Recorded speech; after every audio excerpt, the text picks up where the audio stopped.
ሰበር ዜና አሜሪካና ኤርትራ ተፋጠጡ። የትራምፕ አስተዳደር የኤርትራን አስደንጋጭ ሚስጥሮች አወጣ።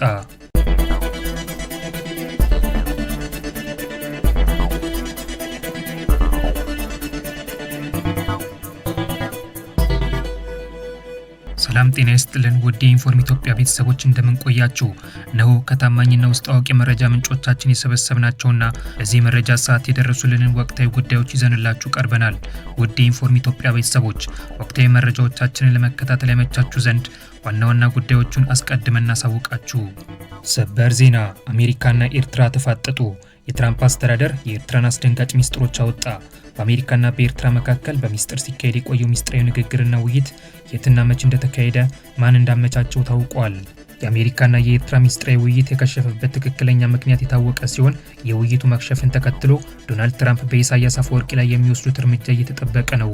የትራምፕ የአፍሪካ ቀንድ አማካሪዎች አዲስ የአፍሪካ ቀንድና የቀይ ባህር ቀጠና የፖሊሲ ምክረ ሀሳብ ማቅረባቸው ታውቋል። በዝርዝር እንመለከተዋለን። ህወሓት አደገኛ መሳሪያ መታጠቁ ተሰማ። ህወሓት የታጠቀው አደገኛ መሳሪያ አይነት ብዛትና የማድረግ አቅምን በተመለከተ ዝርዝር መረጃ ተገኝቷል። ህወሓት የታጠቀውን አደገኛ መሳሪያ እጁ ያስገባበት መንገድ የተመለከተ መረጃም ተገኝቷል። ህወሓት የታጠቀው አደገኛ መሳሪያ በማጥቃትና በመከላከል ብቃቱ ላይ የሚፈጥረው ልዩነትም ታውቋል። ህወሓት የታጠቀው አደገኛ መሳሪያ የፌዴራል መንግስትን ወታደራዊ አቅም ምን ያክል እንደሚገዳደርም ታውቋል። ይህንንም ጉዳይ በዝርዝር እንመለከተዋለን። ውድ የኢንፎርም ኢትዮጵያ ቤተሰቦች በዚህ መረጃ ሰዓት እነዚህን ጉዳዮች በዝርዝር እንነግራችኋለን። አስቀድማችሁ ቻናላችንን ላይክ እና ሼር እንድታደርጉና መረጃዎቻችንን እንድትከታተሉ በአክብሮት እንጋብዛለን። አሁን ወደ ዝርዝሩ እናልፋለን። ህወሓት አደገኛ መሳሪያ መታጠቁ ተሰማ። ህወሓት የታጠቀውን አደገኛ መሳሪያ አይነት ብዛትና የማድረግ አቅምን በተመለከተም ዝርዝር መረጃ ተገኝቷል። ህወሓት የታጠቀውን አደገኛ መሳሪያ እጁ ያስገባበት መንገድ የተመለከተ መረጃ ተገኝቷል።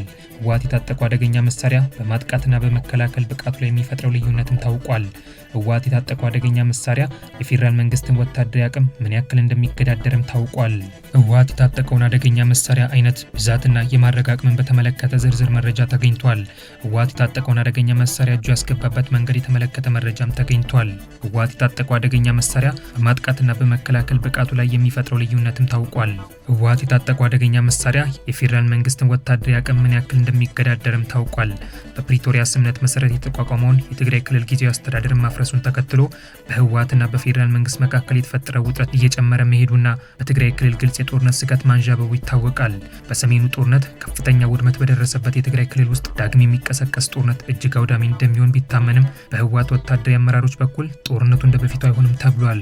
እኛም ራሳችንን ለመከላከል በቂ ዝግጅት አድርገናል የሚል ተደጋጋሚ መግለጫ ሲሰጥ ቆይቷል። በቅርቡ የምዕራብ ግንባር ዋና አዛዥ ጀነራል ምግበይ እኛም ከጠላታችን እኩል ተዘጋጅተናል፣ ለድሮን ጸረ ድሮን አለን፣ ለታንክ ጸረ ታንክ አለን በሚል የህወሓትን ወቅታዊ ወታደራዊ ቁመናን የተመለከተ ፍንጭ ለመስጠት መሞከራቸው ይታወሳል። ለህወሓት ወታደራዊ አዛዦች ቅርበት ያላቸው ምንጮች ህወሓት የፕሪቶሪያውን ስምምነት በድፍረት የጣሰው ጊዜያዊ አስተዳደሩን ያፈረሰው ወታደራዊ አቅሙን መገንባቱን እርግጠኛ ስለሆነ ነው የሚል ሀሳብ አላቸው። ለህወሓት ወታደራዊ አዛዦች ቅርበት ያላቸው ምንጮች የህወሓት ድፍረት የተሞላበት አካሄድ ምንጩ በቅርቡ የታጠቁ አዳዲስ ትጥቆች እንደሆኑ ይጠቁማሉ። በሰሜኑ ጦርነት ህወሓት የአየር ብልጫ ተወስዶበት ነበር። ህወሓት ደብረ ብርሃን ደርሶ የተመለሰበት ሚስጥርም የሚደርስበትን የድሮን ጥቃት መቋቋም ባለመቻሉ ነው። እነዚህ ምንጮች ይህንን ክፍተቱን ለመሙላት ህወሓት በቅርቡ አደገኛ ትጥቅ እጁ እንዳስገባ አመልክተዋል። ከነዚህ ምንጮች የተገኘው መረጃ ህወሓት በቅርቡ ከፍተኛ አቅም ያላቸው የድሮን መከላከያ ሲስተም ካውንተር አንመንድ ኤርክራፍት ሲስተም እጁ እንዳስገባ ገልጸዋል። በርካታ የድሮን መከላከያ ስርዓት አይነቶች ቢኖሩም ህወሓት እጁ ያስገባው በአነስተኛ ተሽከርካሪዎች ላይ ተጭነው ከቦታ ቦታ መንቀሳቀስ የሚችሉ ጸረ ድሮኖች እንደሆኑ ታውቋል። ህወሓት እጁ ያስገባው ቱርክና ኢራን ሰራሽ የድሮን መከላከያ ስርዓቶችን እንደሆነ የጠቆሙት ምንጮች ኢራን ሰራሽ የድሮን መከላከያ ስርዓቶችን ከየመን የሁቲ አማጽያን በከፍተኛ ክፍያ በእጁ ያስገባ ሲሆን ቱርክ ሰራሹን የድሮን መከላከያ ስርዓት ግን በቀጥታ ከግብጽና ከሱዳን መንግስት በእርዳታ መልክ እንዳገኘ ታውቋል። ህወሓት የታጠቀውን ቱርክና ኢራን ሰራሽ የድሮን መከላከያ ስርዓቶችን የሚያንቀሳቅሱ ባለሙያዎችን በግብጽ በሱዳንና በኤርትራ ስልጥኖ ወደ ትግራይ ክልል ያስገባ ሲሆን ባለሙያዎቹ የድሮን መከላከያ ስርዓቶችን በተሽከርካሪዎች ላይ ገጣጥመው በትግራይ ክልልና በሰሜን ወሎ በዋግምራና በደቡብ ጎንደር አንዳንድ አካባቢዎች ላይ አንቀሳቅሰው መሞከራቸውም ተረጋግጧል። ህወሓት በተሽከርካሪዎች ላይ ከሚገጥም የድሮን መከላከያ ስርዓት በተጨማሪ በትከሻ ላይ የሚያዙ የድሮን መከላከያዎችን ከዚህ በፊት ማስገባቱ ይታወቃል።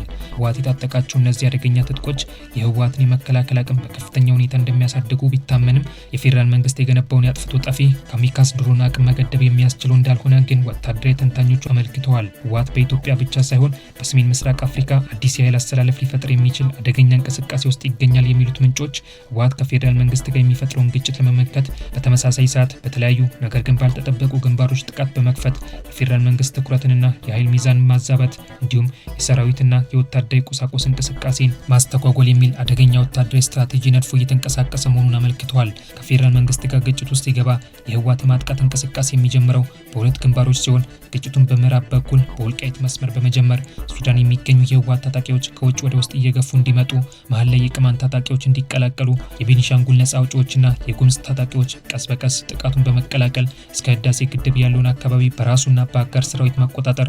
ነገር ግን የህወሓት ወታደራዊ አመራሮች በወልቃይት በኩል የፌዴራል መንግስት ጠንካራ ኃይል እንዳለው ስለሚያውቁ በወልቃይት በኩል የሚከፍቱት ጥቃት የኃይል ሚዛን ለማዛባት ብቻ ነው። ህወሓት በዋናነት ጥቃት ለመክፈት የተዘጋጀው ግን በደቡብ ግንባር ነው። ህወሓት የነደፈው ወታደራዊ ስትራቴጂ በሁሉም መስመር ግጭት ሲፈጥር በደቡብ ግንባር የሚገኘውን ሰራዊቱን በፍጥነት ወደ ዋግኽምራ ዞን ማስገባት ታሳቢ ያደረገ ሲሆን ከአበርገሌ ተነስቶ በአብላ በኩል በሁለት መስመር ወደ አፋር ክልል አራት መዝለቅ፣ በሰሜን ወሎ ከሚንቀሳቀሱ የምሪ ወዳጁ ታጣቂዎች ጋር ተቀናጅቶ በሚሌ በኩል እስከ ኤርትራ ድንበር መዝለቅ ነው።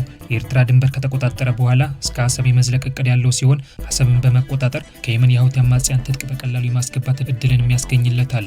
ህወሓት በደቡብ በኩል ወደ አፋር ክልል ብሎም እስከ ቀይ ባህር የሚያስፋፋው የአሰብ ወደብን ብሎም የባብል አልመንደብ አካባቢን ስጋት ውስጥ መክተት እንዲሁም የኢትዮ ጅቡቲ የባቡር መስመርን በመቆጣጠር የማዕከላዊ መንግስትን ማስጨነቅ ነው። ህወሓት ይህን ወታደራዊ ስትራቴጂ ተግባራዊ ለማድረግ ሰሞኑን በፖርት ሱዳን የተመሰረተው የአፍሪካ ቀንድ ህዝቦች ጥምረት ከፍተኛ ድጋፍ እንደሚያገኝ ይታወቃል። ህወሓት አባል የሆነበት የአፍሪካ ቀንድ ህዝቦች ጥምረት ከኤርትራና ከሱዳን በተጨማሪ የግብጽ መንግስት ድጋፍ እንዳለው ይታወቃል።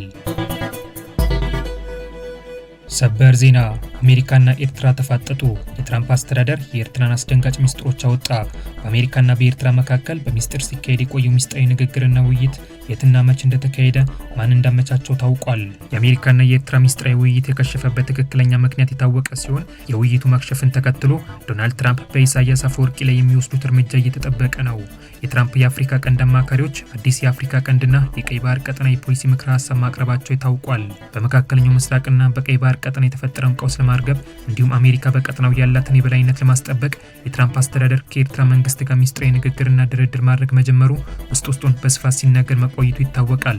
የኤርትራ መንግስት ነገሩን ለመካድ ቢሞክርም በግብጽ መንግስት አመቻችነት በአሜሪካና በኤርትራ ሰዎች መካከል ሚስጥራዊ ንግግርና ድርድር መጀመሩን የሚያመላክት አስተማማኝ ማስረጃ ማግኘቱን ሮይተርስ ከቀናት በፊት ዘግቧል። የፕሬዝዳንት ዶናልድ ትራምፕ የአፍሪካና የመካከለኛው ምስራቅ ጉዳዮች አማካሪ አምባሳደር ማሳድ ባሎስ ከሰሞኑ በግብጽ ካይሮ ተገኝተው ከኢሳያስ አፈወርቂ ወኪሎች ጋር መነጋገራቸው ተሰምቷል። አምባሳደር ማሳድ ባሎስ ከኢሳያስ ወኪሎች ጋር ባደረጉት ውይይት ላይ ፕሬዝዳንት ትራምፕ በቅድመ ሁኔታ በኤርትራ ላይ የተጣሉ ማዕቀቦችን ለማንሳት ፍላጎት አላቸው የሚል ሀሳብ እንዳነሱ ታውቋል። አምባሳደር ማሳድ ባሎስ ከኢሳያስ አፈወርቂ ሰዎች ጋር ካይሮ ላይ በሚስጥር ባደረጉት ውይይት ላይ የፕሬዝዳንት ትራምፕን ቅድመ ሁኔታዎች በዝርዝር ባያቀርቡም ፕሬዝዳንት ትራምፕ የኤርትራን የባህር ዳርቻዎች የመጠቀም ፍላጎት እንዳላቸው ይታወቃል። በኢሳያስ አፈወርቂ ሰዎች በኩል የቀይ ባህር ዳርቻዎች መጠቀምን በተመለከተ ኤርትራ ከማንም ጋር የመወያየት ፍላጎት የላትም የሚል አይነት ምላሽ እንደተሰጣቸው ታውቋል።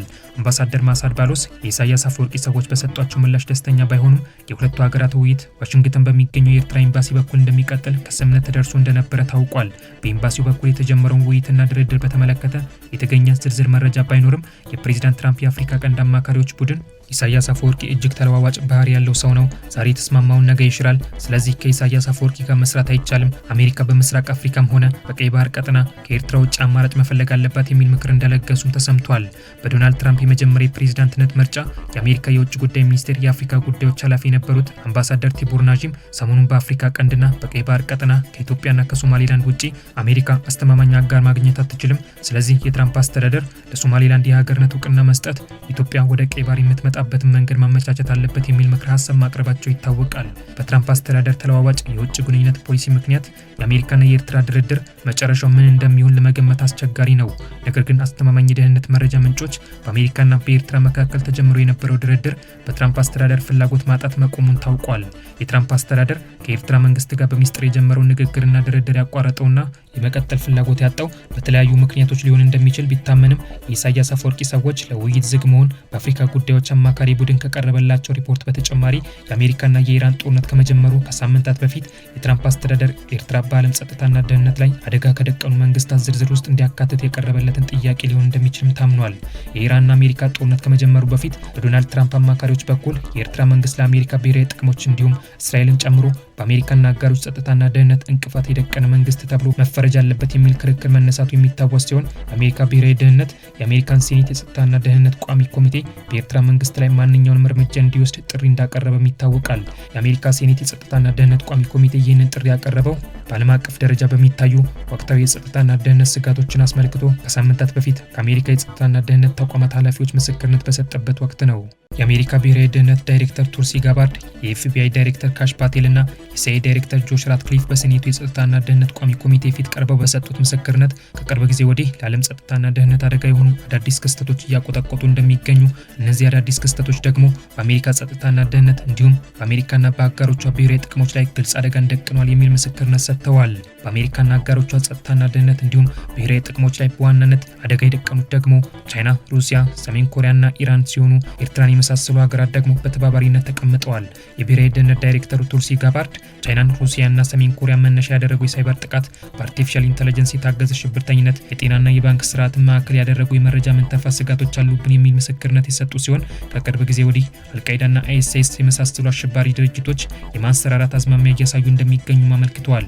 የኢራን መንግስት መሪዎቹን ያጣና የተዳከመ ቢሆንም ለዓለም ጸጥታና ደህንነት እንዲሁም ለአሜሪካና አጋሮቿ ብሔራዊ ጥቅሞች አሁንም አደጋ ነው ያሉት የብሔራዊ ደህንነት ዳይሬክተር የኢራን መንግስት በቀጣይነት በሰሜን ምስራቅ አፍሪካ፣ በቀይ ባህር ቀጠናና በአፍሪካ ቀንድ የውክልና ጦርነት ፕሮክሲ ዋር ማድረግ ፍላጎት አለው ሲሉም ተደምጠዋል። የሲአይኤ ዳይሬክተሩ ጆሽ ራትክሊፍ በበኩላቸው የኢራን መንግስትና የጥፋት አጋሮቹ አፍሪካን በተለይም የአፍሪካ ቀንድንና የቀይ ባህር ቀጠና ማዕከል ያደረገ የሽብርተኝነት እንቅስቃሴን ሊያደርጉ ይችላሉ የሚል ማሳሰቢያ ሰጥተዋል። የሲአይኤ ዳይሬክተር ጆሽ ራትክሊፍ በሱዳን ተባብሶ የቀጠለው የእርስ በርስ ጦርነትና የሊቢያ አለመረጋጋት ለአሜሪካ ጠላቶች ምቹ ሁኔታ እንደፈጠረ ገልጸዋል። በቀጠናው የአልቃይዳና የአይኤስአይኤስ ሴሎች እንዲፈጠሩ ምቹ ሁኔታን ተፈጥሯል ያሉት የሲአይኤ ዳይሬክተር ጆሽ ራትክሊፍ በቀጠናው ለሚታየው የጸጥታና ደህንነት ስጋት ማቆጥቆጥ አሉታዊ ሚናውን እየተጫወቱ ከሚገኙ መንግስታት አንዱ የኤርትራ መንግስት ነው ሲሉ ተደምጠዋል።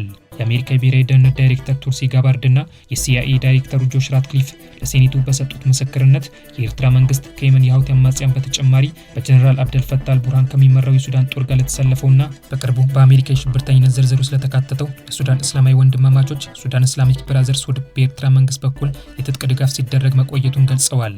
ከሳምንታት በፊት ከኤርትራ ድንበር የተላከና በ15 ተሳቢ መኪና የተጫነ የጦር መሳሪያ በኤርትራ መንግስት በኩል ለሱዳን እስላማዊ ወንድማማቾች እንዲደርስ ማድረጉን ጠቁመዋል። በኤርትራ መንግስት የሚደገፈው ሽብርተኛው የሱዳን እስላማዊ ወንድማማቾች በሰሜን ሱዳን የሳህል በረሃ ውስጥ በሚገኙ ትላልቅ ዋሻዎች ውስጥ የጦር መሳሪያ እያከማቸ እንደሚገኝ፣ የጦር መሳሪያው አልቃይዳን፣ አይኤስአይኤስ እና ቦኮ ሃራምን ጨምሮ በሳህል ቀጠና በሚንቀሳቀሱ አሸባሪዎች እጅ ሊገባ እንደሚችል ማሳስበዋል። የብሔራዊ ደህንነት ዳይሬክተሯና የሲአይኤ ዳይሬክተሩ ከሴኔቱ የጸጥታና ደህንነት ቋሚ ኮሚቴ አባላት ለተነሱ ጥያቄዎች በሰጡት ምስክርነት ማጠቃለያ ላይ በኢትዮጵያና በኤርትራ መካከል የግጭት አዝማሚያ መኖሩን በተደጋጋሚ ጠቅሰዋል። በሴኔቱ በተደመጡ ምስክርነት ላይ የኤርትራ መንግስት በሰሜን ምስራቅ አፍሪካ፣ በቀይ ባህር ቀጠናና በአፍሪካ ቀንድ የኢራን መንግስት ጉዳይ አስፈጻሚ በሚል በተደጋጋሚ ስሙ የተነሳ ሲሆን አንዳንድ የሴኔቱ አባላት የኤርትራ መንግስት በቀጠናው በሚታዩ ግጭቶች ውስጥ እጁን በማስገባት ለዓለም ጸጥታና ደህንነት ብሎም ለአሜሪካና ለአጋሮቿ ብሔራዊ ጥቅሞች አደጋን ስለደቀነ የዶናልድ ትራምፕ አስተዳደር በቬኔዙዌላ መንግስት ላይ የወሰደውን አይነት እርምጃ በኤርትራ መንግስት ላይ ሊወስድ ይገባል የሚል ምክረ ሀሳብ ማቅረባቸው ታውቋል። የኤርትራ መንግስትን በተመለከተ የአሜሪካ ብሔራዊ ደህንነት ዳይሬክተሯ ቱልሲ ጋባርድ፣ የኤፍቢአይ ዳይሬክተሩ ካሽ ፓቴል እና የሲአይኤ ዳይሬክተር ጆሽ ራትክሊፍ ለሴኔቱ የጸጥታና ደህንነት ቋሚ ኮሚቴ የሰጡትን ምስክርነት ተከትሎ በፕሬዚዳንት ትራምፕ አስተዳደር የተሰጠ አስተያየት ባይኖርም በሴኔቱ በተደመጠው ምስክርነት በኤርትራ መንግስት ላይ ክፉኛ ድንጋጤ እንደፈጠረ ታውቋል።